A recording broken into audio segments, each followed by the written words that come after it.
I know a lot of people probably remember Kaboom's back in the day, but when I was young, I worked at Kaboom's. Then I got into bartending and serving. But once I had my daughter, that's when I transitioned into the financial industry. And I used to work at Wells Fargo, and I also worked at a credit union, and I did that for a few years. So that was my first step into the financial So you world. already had experience in the financial industry before you went into the tax industry. I did. And how did you get introduced to the tax industry?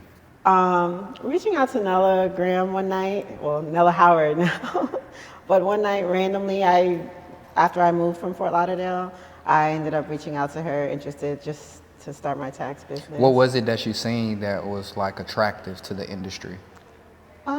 It was like, is this really possible? Because I was always, well, after when I would back up a little bit, I was an entrepreneur when I was in Fort Lauderdale. I had like 2 hair salons and I sold hair and I was successful with that. But moving and transitioning to Tampa, I kind of like gave that all up and was looking for something different to get into, something more stable, I would say. And I came across her ad one night and I was like, let me reach out to her and see um, what it's looking like. And so you seen the ad from someone that is successful, Correct. and you believe that if they're successful, I can do it.